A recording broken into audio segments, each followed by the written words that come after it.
ज्या दिवशी नगरपालिकांचा निकाल लागत होता त्या दिवशी सगळ्या वृत्तवाहिन्यांवर कोणत्या पक्षाने किती जागा मिळवल्या किंवा किती ठिकाणी कोणता पक्ष आघाडी घेतो या सगळ्याचं एक टेबल दिसत होतं. त्या टेबलमध्ये मनसे शून्य दिसत होती, पण तरीही त्या पक्षाचं नाव तिथं आपल्याला पाहायला मिळत होतं. पण वंचित बहुजन आघाडी बऱ्याच ठिकाणी निवडून येत होती, बरेच नगरसेवक त्यांचे निवडून येत होते. तरीही त्या सगळ्या तक्त्यामध्ये, त्या टेबलमध्ये कुठेही वंचित बहुजन आघाडीचं नाव नव्हतं. आणि त्यानंतर सोशल मीडियावर वादळ सुरू झालं. हे सगळी मोहीम सोशल मीडियामध्ये पाहायला मिळाली. वंचित बहुजन आघाडीच्या कार्यकर्त्यांनी सोशल मीडिया सगळं काय म्हणता येईल त्याला पिंजून काढलं म्हणता येईल, किंवा एक वनवा सोशल मीडियावर पाहायला मिळाला. त्याचं कारण म्हणजे वंचित बहुजन आघाडीनं कोणीही विचार केला नसेल इतकं महत्त्वाचं आणि मोठा आकड्याचं यश तिथं मिळवलं. अर्थात पारंपरिक जे पक्ष आहेत, मेन स्ट्रीममधले जे पक्ष आहेत त्यांच्या तुलनेनं विचार केला तर निश्चित ती संख्या कमी आहे. पण वंचित बहुजन आघाडीचा इतिहास जर आपण पाहिला किंवा त्यांची विचारधारा पाहिली, त्यांचं राजकारण करण्याची पद्धत पाहिली, तर या सगळ्यांमध्ये हा आकडा अत्यंत महत्त्वाचा वाटतो.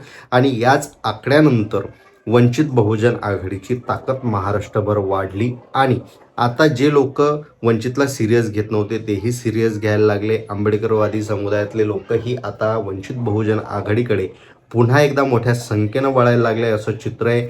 असं चित्र असतानाच जिथं वंचित बहुजन आघाडी आणि MIMची युतीमुळे खासदार इम्तियाज जलील निवडून आले होते, त्या औरंगाबादमध्ये म्हणजे छत्रपती संभाजीनगरमध्ये वंचितचं जाळं किती महत्त्वाचं ठरतं हेही पाहणं अत्यंत महत्त्वाचं आणि उत्सुकतेचं आहे. म्हणूनच आता इथली वंचित बहुजन आघाडीची राजकीय खेळी काय आहे आणि तिथलं राजकीय समीकरण काय आहे याबद्दल वेगवेगळ्या चर्चा होतच आहेत.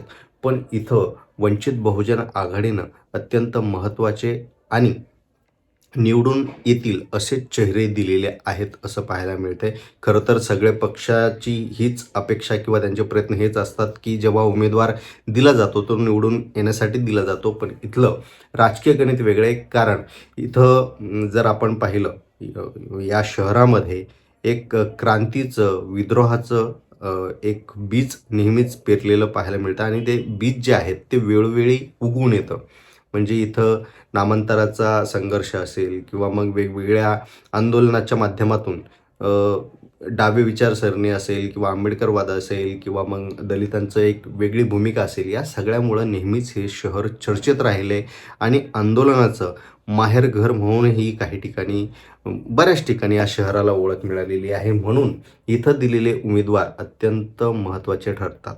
या सगळ्यामध्ये जर आपण विचार केला किंवा काही ठिकाणी जर आपण नजर टाकली तर एक नाव आपल्याला पाहायला मिळतं जे सगळ्या महाराष्ट्रभर ओळखीचं आहे, नेहमी चर्चेत असतं. आणि चर्चेत म्हणजे राजकीय दृष्टिकोनातून नाही तर प्रबोधनाच्या दृष्टिकोनातून ते चर्चेत असतं. गीतांच्या माध्यमातून ते चर्चेत असतं. प्रत्येक घराघरात त्यांचं गाणं वाजवलं जातं. रोज सकाळी आंबेडकर यांना मानणाऱ्या घरामध्ये रोज सकाळी भीमगीतं वाजत असतात. त्या भीमगीतांमध्ये यांचं गाणं वाजत असतं. त्यामुळे यांचा एक चाहता वर्ग वेगळा आहे. त्यांचं एक भक्कम काय म्हणता येईल त्याला सोशल नेटवर्किंग आहे. त्यामुळे त्यांची सीट येणार का यावर वेगवेगळ्या माध्यमातून वेगवेगळ्या चर्चाही सुरू आहेत. अर्थात तुम्हाला कळालं असेल की आपण कोणाबद्दल बोलतोय. त्यांचं नाव आहे मेघानंद जाधव. आता मेघानंद जाधव स्वतः उभे नाही आहेत, त्यांच्या पत्नी करुणा या उभ्या आहेत. पण या प्रभागाची जर आपण गंमत पाहिली, मला वाटतं प्रभाग क्रमांक 3मधून ते उभ्या आहेत. यामध्ये वंचित बहुजन आघाडीकडून 4 उमेदवार, या 4ही उमेदवाराचं पैकी जर आपण विचार केला तर 3 उमेदवार मोठे चर्चेत राहतात. यातलं पहिलं नाव अमित भुईगळ, वंचित बहुजन आघाडीचा महत्त्वाचा चेहरा शहरातला. प्रत्येक निवडणुकीत किंवा मग स्थानिक पातळीवरच्या राजकारणात काय भूमिका वगैरे काय घ्यायचं, सगळ्या गोष्टी अमित भुईगळ यांच्या माध्यमातून घडत असतात असं बोललं जातं.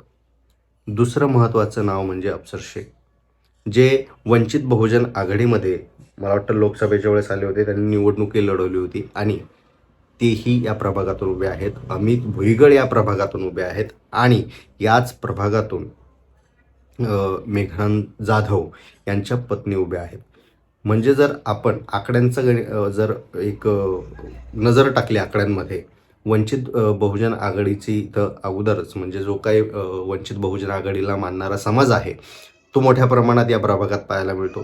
त्यामुळे ही अत्यंत त्यांच्यासाठी सकारात्मक बाब आहे. दुसरी महत्त्वाची गोष्ट म्हणजे जे काही मुस्लिम बहुल भाग येतात, ते सगळे मुस्लिम बहुल भागामध्ये अफसर शेख यांचा बऱ्यापैकी प्रभाव आहे. अर्थात काही ठिकाणी MIM त्यांना थोडंसं अडचणीचं ठरू शकतं.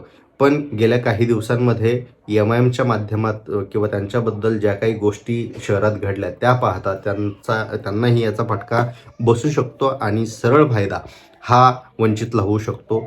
तिसरं नाव अमित भुईगळ यांचं अनेक वर्षांपासूनचं इथलं स्थानिक राजकारण पाहता त्यांचं सोशल नेटवर्किंग कमालीचं आहे. त्यामुळं हे तिन्ही जेव्हा एकत्र येतील किंवा एकत्र प्रभागातून ते दिसतील त्या वोटिंग मशीनवर, तेव्हा वंचित बहुजन आघाडीच्या 4ही सीट लागू शकतात. आणखी एक मुस्लिम उमेदवार तिथं आहेत, मला त्यांचं सध्या नाव आठवत नाही आहे. पण जेव्हा आपण या तिन्ही 4हीचा विचार करतो तेव्हा एकूण जर समाज पाहिला तर माझ्या माहितीनुसार जवळपास 8 ते 10 हजार जो चा आकडा आहे लोकसंख्येचा, तो फिक्स जे मतदार आपण जे म्हणतो की हे मतदार वंचित बहुजन आघाडीलाच मतदान करतील, असा हा आकडा आहे. त्यामुळे सगळं समीकरण जर पाहिलं तर वंचित बहुजन आघाडी ह्या प्रभाग क्रमांक 3मधून एक वेगळं समीकरण पुढं आणू शकते. कदाचित असंही अनेक ठिकाणी बोललं जातं की इथून अख्खं पॅनल वंचित बहुजन आघाडी इथं अख्ख्या पॅनलची बाजी मारू शकते, असं एकंदरीत चित्र असल्याचं बोललं जात आहे. साहजिकच विद्यापीठचा आजूबाजूचा परिसर, तिथली वैचारिक पार्श्वभूमी, तिथं घडलेले अनेक माणसं, व्यक्तिमत्व, त्यावर असलेला विचारांचा पगडा, याचा सगळ्यांचा फायदा इथं वंचित बहुजन आघाडीला होऊ शकतो. आणि दुसरी गोष्ट म्हणजे मेघानंद जाधव यांनी अनेक दिवसांपासून, अनेक वर्षांपासून आपल्या शाहिरीच्या माध्यमातून, गाण्यांच्या माध्यमातून, प्रबोधनाच्या माध्यमातून तिथं त्यांनी एक आपली ओळख निर्माण केली आहे. त्यांच्या पत्नी ह्या स्वतः PhD होल्डर आहेत, PhD आहेत. मला वाटतं त्यांनी पत्रकारितेमध्ये PhD केलेली आहे. त्यामुळे या सगळ्याचा परिणाम, त्यांच्याकडे पाहण्याचा दृष्टिकोनही बदलेल आणि या सगळ्याचा परिणाम म्हणून त्यांची सीट इथं येऊ शकते. किंबहुना इथून अख्खं पॅनलच वंचित बहुजन आघाडीचं येऊ शकतं, असं बोललं जातं आहे. तुम्ही मेघानंद जाधव यांचे प्रचार किंवा त्यांचं सोशल मीडिया पाहत असेल तर त्यांना मिळणारा प्रतिसाद तुम्हाला कसा वाटतो? जर तुम्ही शहरातले रहिवासी असाल तर त्या प्रभागात खरंच असं चित्र दिसतंय का? याबद्दल तुम्हाला काय वाटतं? या प्रभागातून नेमकी कोण बाजी मारू शकतं? याबद्दल तुम्हाला काय वाटतं? कमेंट करून नक्की सांगा. धन्यवाद.